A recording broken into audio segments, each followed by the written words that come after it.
Aujourd'hui, on fait l'inverse des timelines anxiogènes. Je te propose 10 minutes de bonnes nouvelles de 2025. Des bonnes nouvelles sourcées, simples et feel good. Pas de leçons, pas de débat, juste des faits qui font du bien. Et si tu aimes ce format, abonne-toi, parce qu'ici on garde de la place pour l'espoir. Première bonne nouvelle, énorme victoire pour l'océan. En 2025, le traité sur la haute mer franchit un cap décisif. Le 19 septembre 2025, il atteint les 60 ratifications nécessaires, ce qui lance le processus officiel avant son entrée en vigueur. C'est important parce que la haute mer, c'est la majorité de l'océan, et jusque-là, c'était très compliqué d'y mettre des protections solides. Là, on a enfin un cadre pour mieux protéger la biodiversité marine, encadrer certaines activités et avancer vers des zones réellement protégées. Rien que ça, c'est une bouffée d'air. Deuxième bonne nouvelle, la nature avance aussi côté financement. En 2025, la COP16 Biodiversité, lors de sa reprise à Rome en février, a débloqué un accord important sur la mobilisation de financement. L'objectif, c'est au moins 200 milliards de dollars par an d'ici 2030 pour soutenir la protection de la biodiversité, avec des montants dédiés au financement international. Dit simplement, on met des chiffres, des règles et une trajectoire sur la table. Ce n'est pas magique, mais c'est concret, et ça compte. Troisième bonne nouvelle, un cap historique côté énergie. Sur le premier semestre 2025, la production d'électricité à partir des renouvelables a dépassé celle du charbon au niveau mondial. D'après un rapport cité par Reuters, on parle d'environ 5072 TWh pour les renouvelables, contre 4896 pour le charbon sur janvier à juin. Ça veut dire que la transition n'est plus juste une promesse, elle produit des résultats mesurables. Et quand le charbon recule, l'air et le climat respirent un peu mieux. Quatrième bonne nouvelle, côté forêt, on a eu des signaux encourageants.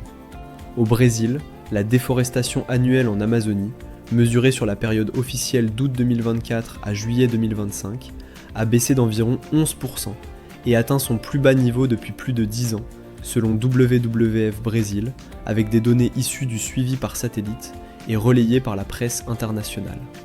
Ça ne règle pas tout, mais c'est une preuve qu'avec de la surveillance, des politiques publiques et des contrôles, on peut faire bouger les choses dans le bon sens. Cinquième bonne nouvelle, côté santé, une avancée majeure dans la prévention du VIH. En juillet 2025, l'Organisation mondiale de la santé recommande le lenacapavir injectable comme option supplémentaire de prévention, avec une injection 2 fois par an. 2 fois par an. Pour beaucoup de personnes, c'est un game changer. Moins de contraintes, moins d'oubli, moins de barrières. Ce n'est pas la fin de l'épidémie, mais c'est une avancée énorme. Plus d'options, plus simples et potentiellement plus accessibles. Sixième bonne nouvelle, une victoire sanitaire massive, mais souvent sous-cotée. Le 30 juin 2025, l'OMS a certifié le Suriname comme pays sans paludisme.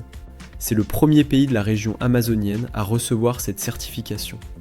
Ça représente des décennies d'efforts, diagnostic, traitement rapide, surveillance, travail avec les communautés, y compris dans des zones difficiles d'accès. Et au final, c'est des générations qui grandissent sans cette maladie. Septième bonne nouvelle, la polio recule encore et on se rapproche vraiment de l'éradication. Fin 2025, on souligne que la transmission du poliovirus sauvage reste confinée à sa plus petite zone géographique, essentiellement dans certaines zones d'Afghanistan et du Pakistan. Et au Pakistan, les cas ont fortement baissé en 2025 par rapport à l'année précédente, malgré des conditions très difficiles pour les équipes de vaccination. C'est une bataille longue, mais on est clairement dans la dernière ligne droite. Huitième bonne nouvelle, une statistique qui fait du bien, parce qu'elle parle de vies sauvées. Les données ONU et UNICEF montrent que la mortalité des enfants de moins de 5 ans est à un niveau historiquement bas.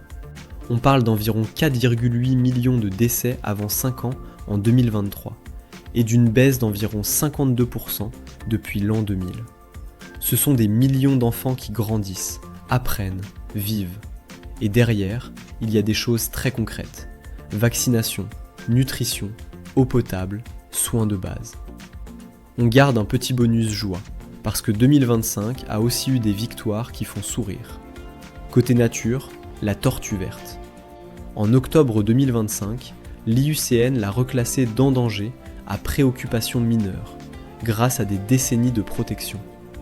Ça veut dire que quand on protège vraiment, quand on laisse le temps à la nature, en 2025, la FDA recense 46 nouveaux médicaments approuvés. Ça ne veut pas dire que tout est réglé, mais ça dit une chose simple. La recherche continue, et elle avance. Voilà. 2025 n'a pas été parfaite, mais elle a eu de vraies avancées. Si tu veux une partie 2, avec 10 autres bonnes nouvelles de 2025, dis-le en commentaire. Et si tu veux une minute de bonnes nouvelles régulièrement, abonne-toi. À très vite.